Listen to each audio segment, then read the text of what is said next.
Hi everybody, it's Lady Mal. So I totally did not post my vlog on Thursday, and I'm so sorry. Um, I think I'm gonna go to one vlog a week because I'm starting to run out of like topics to talk about. Unless you want to rate, subscribe, and comment down there. Then I'll start doing two again. Now that doesn't mean that I'm not gonna interject one randomly about something that I think is cool or needs to be talked about, but for now I'm just gonna go to one a week. I'm gonna cover a couple of different topics today. Usually I have a script. I'm totally flying off the cuff right now, so if I tangent, I do apologize. First thing I'm gonna talk about is household items that you can use for playtime. Uh, Wooden spoons, inexpensive, easy to use for paddles.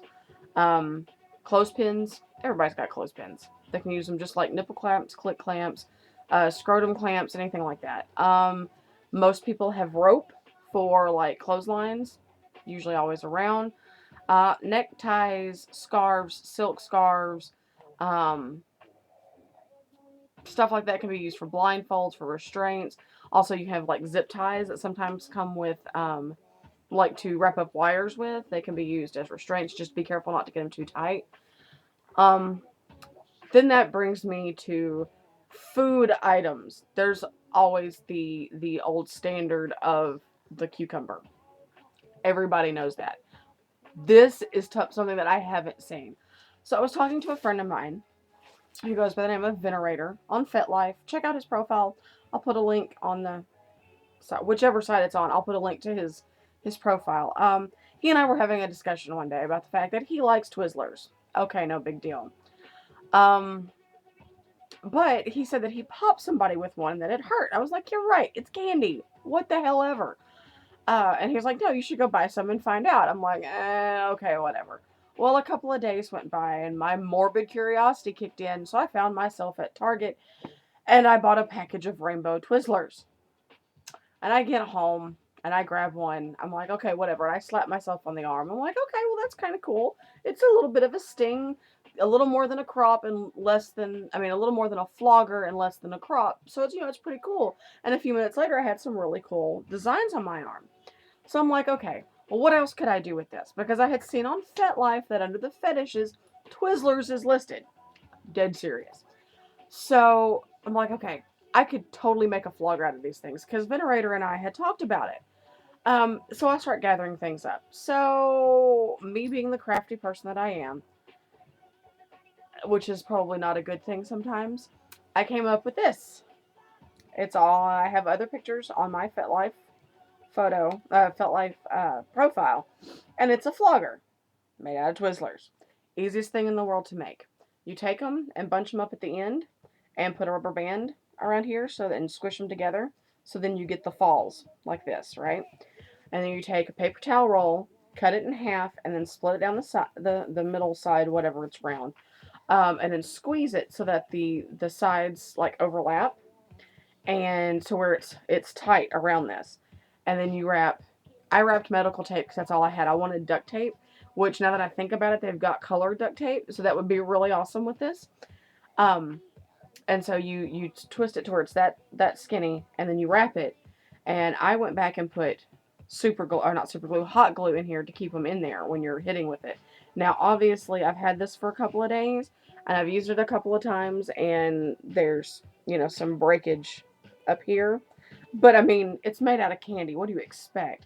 But I'll show you exactly what it sounds like. I don't know if you'll be able to hear it, but obviously, it's not really all that you know, obviously I'm not going to be able to give you much of a show here, but it hits and it stings a little, like on back here where the ends hit, but it wouldn't be any worse than a normal flogger. It would be a really good time. Now you got to be careful, like this one's about to come off, so you have to be careful about flying Twizzlers, but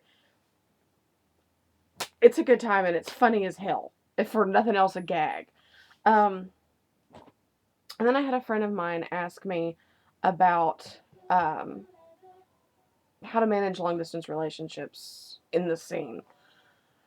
It's really hard. I mean, long distance relationships are hard anyway, but being dominated from afar is kind of difficult. It just takes communication and a willingness to participate on both parties.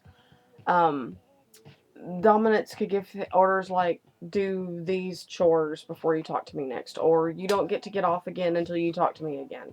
And then there's always time on the phone for what I call special friends time. You know, I don't have to go into that, but you can obviously be dominated during that with orgasm control and twisting the nipples with the clit, or tugging on chains like I have, or whatever. It's just you just have to think about it and get kind of creative until you can like be with your dominant. I mean, it's hard. I'm not gonna lie. It is hard. It's very hard. But if you want it to work, it will. You can also do things like your dominant can have you write a paper, or do some research, or just look something up on the internet for them. It's as simple as that. It's not hard. It's just common sense, I guess. Just it's as hard as any other relationship. Um, and I was also asked to go back over the difference between MS and DS. For me, MS is master servant, singular, singular. One master, one submissive. That's how it goes. I don't do multiple submissives because then you start getting jealousy and you start saying, okay, well, who's in charge and who's not in charge? And I am very much what's called an alpha sub. Um, yeah, I don't do well. So for me, it's one on one. That's it. Um, then you have DS, which for me is like, okay, if you're at a play party and you want to go off and play with this dominant, but you're not owned by them, well, then they're just a dominant and you're respectful to them.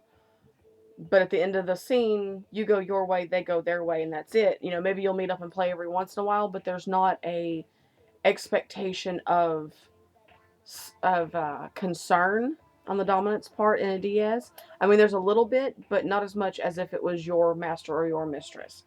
Um, yeah, that's really about it. I tried not to ramble, but I probably did. So rate, subscribe, comment.